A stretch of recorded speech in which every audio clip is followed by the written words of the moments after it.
Dear friends, continuing our discussion, we will now cover the extracellular matrix component of connective tissue.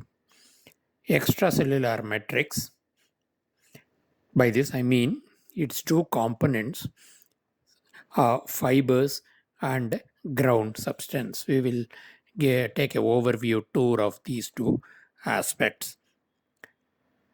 Now, the areolar tissue slide, the H&D preparation stained section is shown, and you can see uh, the elastic fibers, collagen fibers, and reticular fibers in this photograph. We will identify these now. Elastic fibers are very thin fibers, long, thin, straight branching threads.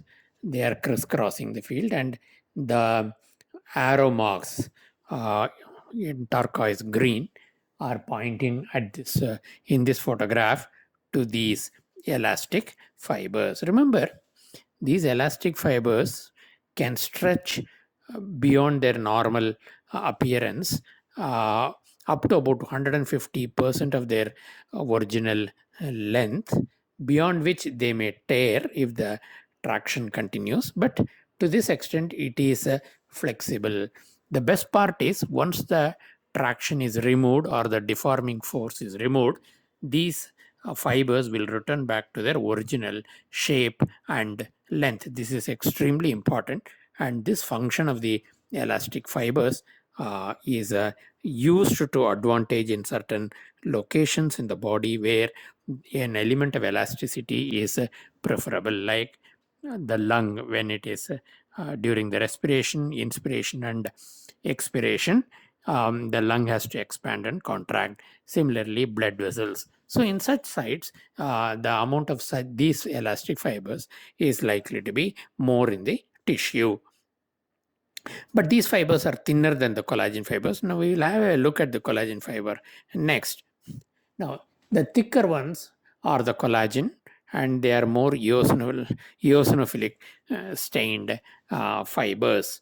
They are the largest uh, in terms of quantity, content of protein in the human body.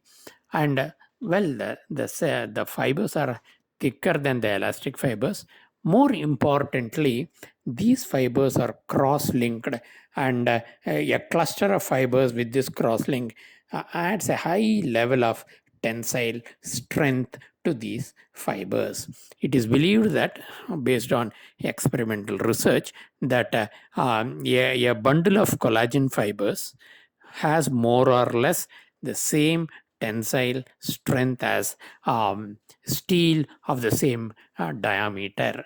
This is just a example, but the point you need to understand is, in spite of having such terrific strength as good as the steel, the fibers are extremely flexible.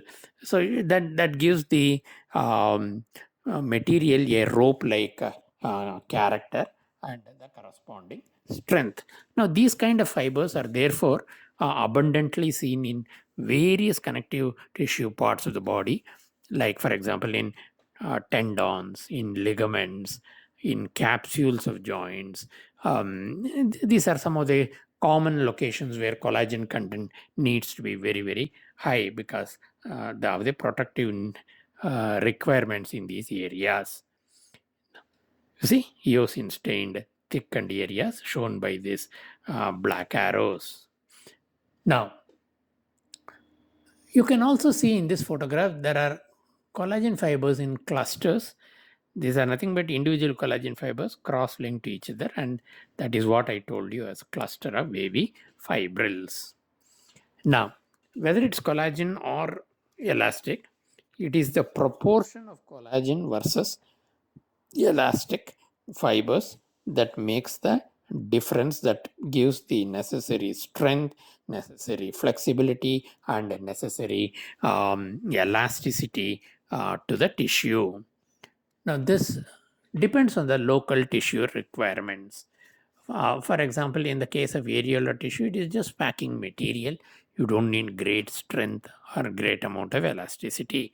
But in the case of cartilage, it is like a rubber washer. Correspondingly, the amount of collagen and the amount of elastin will be appropriately altered. In the case of bone, the fibers may not be seen at all because of the ground substance being extremely strong and filled with calcium. Now, you see, variation, therefore, in type, thickness, and density of the fibers gives the tissue the right structural strength and flexibility. Now, here is a very beautiful example to demonstrate fibers. This is a popular South Indian dish. You can see how the fibers are shown. More or less similar example we can take for collagen. Now, see, this is a diagrammatic version of whatever I showed you. There are two types of fibers beautifully seen here. The one marked with yellow arrow are the elastic fibers. The arrow with the turquoise blue color shows the collagen. Note the contrast.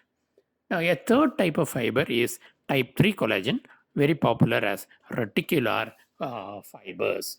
These are very fine type of collagen. That's why I told you type 3 collagen.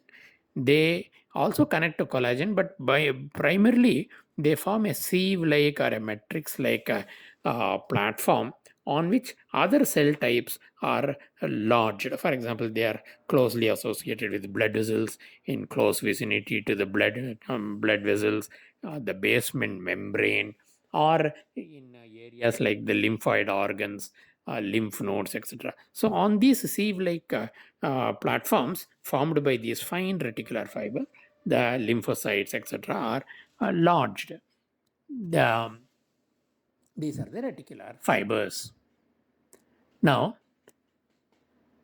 as I told you, this is they form the reticular meshwork of lymphoreticular tissues.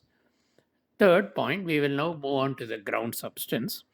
The ground substance is the water-rich material through which dissolved molecules, various organic molecules, and nutrition can pass from the capillaries to the cells. It's a medium. It is this medium may be variable in terms of its thickness. It may be entirely watery, or it may be highly viscous, or sometimes it may be completely filled with a strong material like a calcium. Now, the ground substance is therefore the primary filling material, other than the fiber, of course, and it is generally a water rich intermediary. It consists of, therefore, the interstitial fluid, primarily water. It contains cell adhesion proteins like fibronectin. These proteins can attach cells to the ground substance. They can also attach the fibers to the ground substance. Therefore, they are very, very important, and they are found in the immediate vicinity of cells and the fibers. And the primary, other than the water and the fibronectin, proteoglycans, that means it's a mixture of a core protein and a group of carbohydrates known as glycosaminoglycans. Now, this kind of a molecular matrix is an important aspect of the ground substance, and we call it as proteoglycans. These proteoglycans are better understood as biochemical molecules. Just giving you a brief introduction to it. Marked in blue are a series of bead-like structures.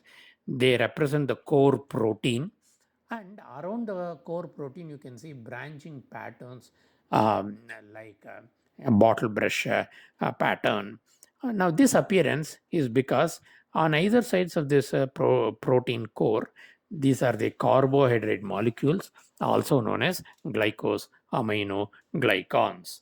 Now, some of the examples I have given of these carbohydrates: chondroitin sulfate, hyaluronic acid, dermaton sulfate, keraton sulfate. These are some of the examples of the carbohydrate.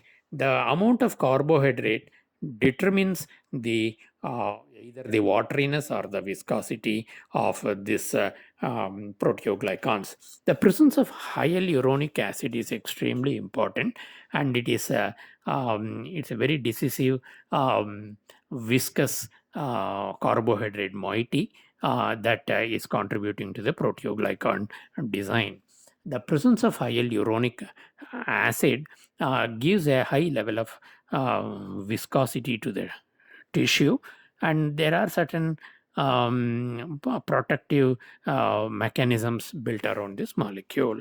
That is the reason why in certain instances like the lymphocytes, the bacteria, and of course the human sperm head, they contain lytic enzymes which are able to destroy the hyaluronic acid, and they are able to move into the tissue appropriately. Now, they are the ones that contain the enzyme hyaluronidase. This enzyme acts on the hyaluronic acid that is there in the ground substance.